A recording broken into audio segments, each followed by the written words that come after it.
Welcome to another trip down the Bourbon Road with your hosts, Jim and Mike. So grab a glass of your favorite bourbon and kick back.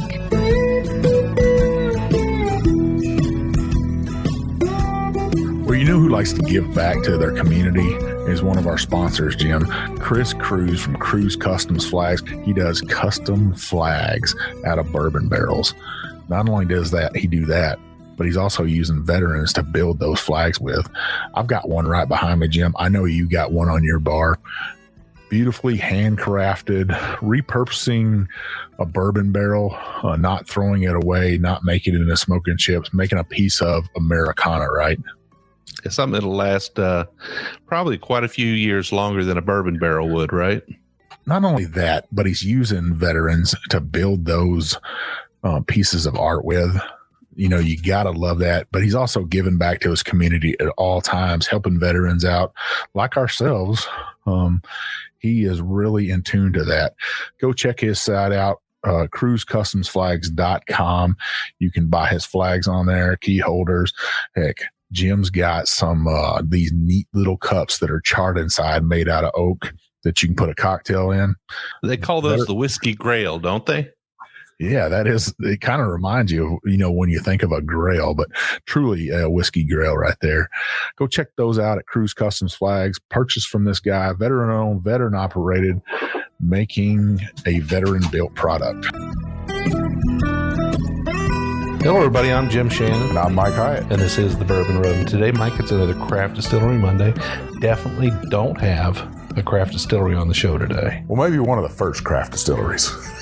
If you go way back in time. 200 years. 200 years. Yeah. It is definitely not a craft distillery anymore. It's one of the most well-known distilleries in the world. You go anywhere and you see their white label just poking out. And I know what everybody's saying, Jim. It's just Jim Beam Standard, but it's not. Yeah, we're not doing Jim Beam bourbon today. We're doing Jim Beam rye pre-prohibition style. Now, I don't know if that's just marketing or what it is, but what's pre-prohibition mean to you? Well, it means whatever recipe they were using before Prohibition, how they were making their whiskey before Prohibition. I don't know why you'd go back and say that. Why would you just kept making that same recipe? Or unless somebody said, I want to dig this recipe Well, out. I think it's probably a foregone conclusion that Jim Beam probably more or less uses the same recipe they used since pre-prohibition times. Now, they may have changed a few things like barrel entry proof and, some other things like that. But I would say that the mash bill and the yeast and the things that they do has probably not changed in a very long time. More than likely still what they were doing pre-pro. Yeah, I would think so. Now, they did do a change on this in the last couple of years. It went from 80 proof up to 90 proof. Well, that's a good choice. And it stayed about that same price point of $22. Okay, so we got a rye whiskey out of a big worldwide distiller that's going to be available on every shelf in every liquor store, no matter where you are.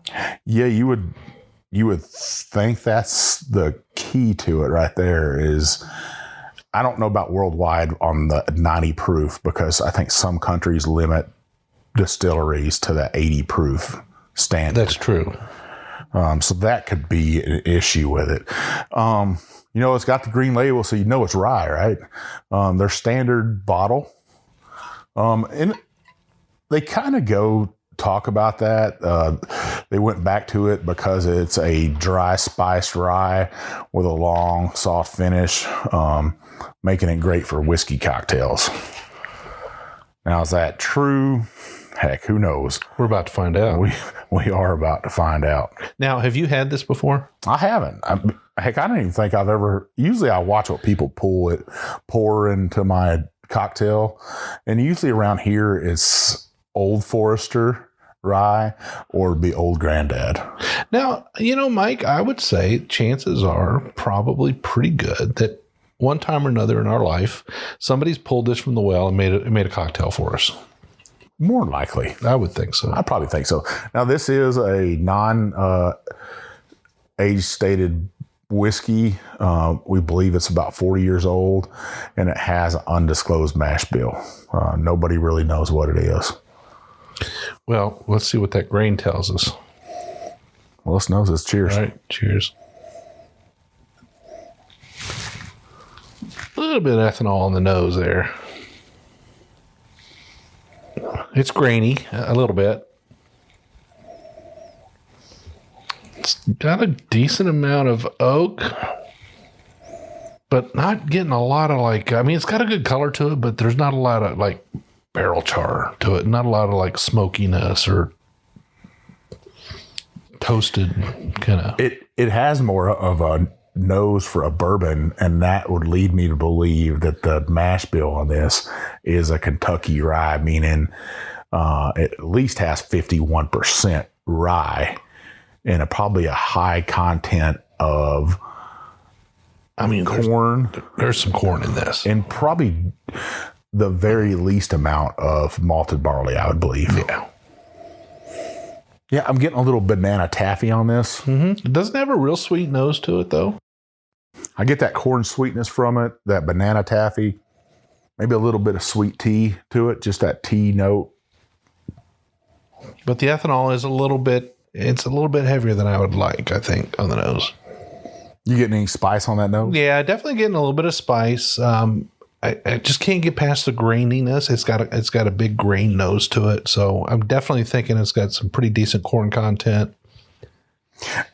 I might think this is younger than 4 years because they didn't put bottled and bond on it, but that could just be them. They're not big into the whole bottled and bond scene. Yeah, I would say probably not. I mean, it's 90 proof, so there's another reason why. And I maybe they just don't feel like they need to do it for their $22 bottles, right? Yeah.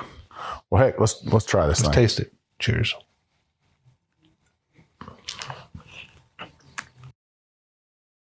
Definitely not a sweet rye. Oak is pretty prevalent on it. That spice is attacking the forward part of my tongue, not the back end, but the forward part of my tongue. It's got a super distinctive taste to it. I'm not picking up any fruits. Is that maybe a little bit of that banana you were talking about? I'm getting that barrel char you were talking about on this, that smoky. Are you getting a little bit now? Yeah. And it is, they were spot on about the dryness of it. Mm-hmm. It's dry. It's starting to build a little bit of hug there. I've only had one good sip.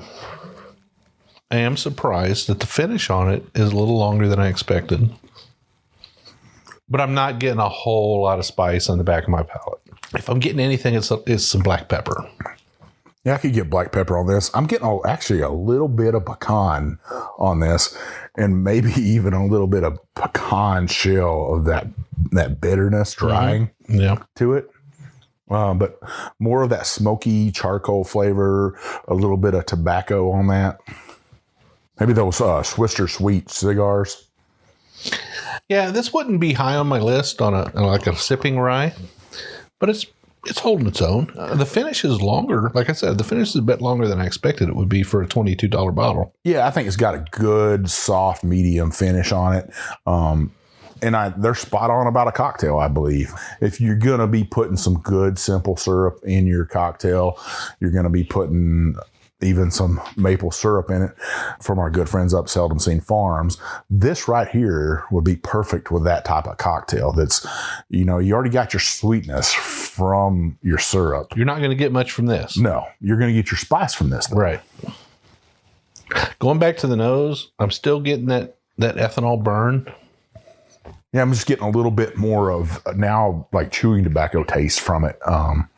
Like Levi Garrett, Big Red. It's making my mouth water a little bit. Yeah, I have to say that the grain is forward on this. The spice is a little more subtle than I thought it would be. But, I am getting that black pepper heat in the back of my palate. The hug is pretty substantial. It's for $22. You can't go wrong here. This is not your sip and rye. No, definitely not a sip and ride. Now, we are drinking this neat out of some of our Glencairns that you can get on our website. So that's how we're drinking it. We're not drinking it in a cocktail. That's probably the only way I would drink this is in a cocktail. It'd make some fine summer cocktails if you're looking to have some spicy food, maybe some Mexican food or some Caribbean food, something like that. Maybe some Asian. This would pair perfect with that. Oh, yeah. Yeah, it's a good bottle. Yeah, I mean, if somebody says, is Jim Beam rye okay? When you're asking for a rye cocktail, I would definitely answer the question, sure. For $22, how are you going to beat that? I mean, 90 proof, it's not 80 proof. I think it's worth the money for it. If you're looking for it, it's definitely going to be down. It depends on the liquor store. At the liquor store I went today, it was on the shelf with all the Jim Beam products right up next to it. I'm glad I picked it up. It's a good experience to have. It's good to know what it is. I'll let our listeners know what it is if they're looking for a little bit more spice in their cocktail. This would be it right here. If you're looking for a candy sweet rye, this is not your rye. Definitely not. Definitely not. Well, hey, another good review, Jim, of a monster craft distillery. Yeah. They're definitely doing the craft, no doubt about it. But they're far beyond the capacity of our friendly neighborhood craft distillery. Yes, they are. I just thought it would be a good review for us to have Jim Beam on once again. We haven't had a Jim Beam product or a Jim Beam review since last year's vacation. We did Jim Beam down there in Mexico. So a good rye whiskey. Well, Jim, where can people find us on social media? Well, you can find us on all the social medias. You can find us on Facebook, Instagram, Twitter, YouTube. You can find us on TikTok. You can find us on our private Facebook group called the Bourbon Roadies. Got a whole bunch of people on there, good friends, sharing whiskey, sharing pictures, sharing stories, sharing life experiences. Good people hanging out, talking about whiskey. Yeah. The other place you can find us is on our website, right? thebourbonroad.com. You can find our articles on. I know. I haven't written any articles in a while. I've been too blocked. I got a lot of stuff going on. I apologize for it. I'm going to try to get back to writing those again. Life just kind of gets in the way sometimes, and you got to take care of other things so it doesn't overtake you. But on there, you can find our articles. You can find our reviews. We haven't missed any reviews. So you want to check those reviews out while you're staying in the liquor store. Like I said, thebourbonroad.com. You can find our swag on there. And we'd appreciate if you would go on there and buy that swag. Those whiskey glasses that we're drinking out of right now, our decanters, our whiskey flask, our coffee cups, and our 2 T-shirts, our ball caps. Go on there. That money helps us get down the Bourbon Road. So we do 2 shows a week. Every week on every Monday, we do a Craft Distillery Monday episode like today's with the Jim Beam Pre-Prohibition Rye. Every Wednesday, we'll do a full-length episode. We'll have a couple of expressions on. We'll have a guest on. We'll travel somewhere. We'll give you a really good show. We'll deep dive on a subject. And we'll give you 2 30-minute halves. We'll get you to work and get you home. Every week, we have 2 episodes. We'd love to have you listen to both. Mike, how can they be absolutely sure they won't miss one? Well, you want to look at the app you're using, whether it's Spotify, whether it's Apple iTunes, whether it is Amazon Music or Amazon Podcast, whether it's even on YouTube you listen to us on. You want to go up to the top. Usually there will be a check sign, a plus sign, or a little sign that says subscribe. You want to hit that. And that'll let your app will let you know that, hey, these 2 jokers got a show today. Then what you want to do is scroll on down, hit that 5-star review, because you know who will pay you a visit. The big bad booty daddy of bourbon. Heck, he'll come with 1 bottle of Jim Beam rye in one hand and another bottle of Jim Beam in his other hand. Drink all night long. You'll be laughing, giggling. Heck, we might have to call Jim to help us out.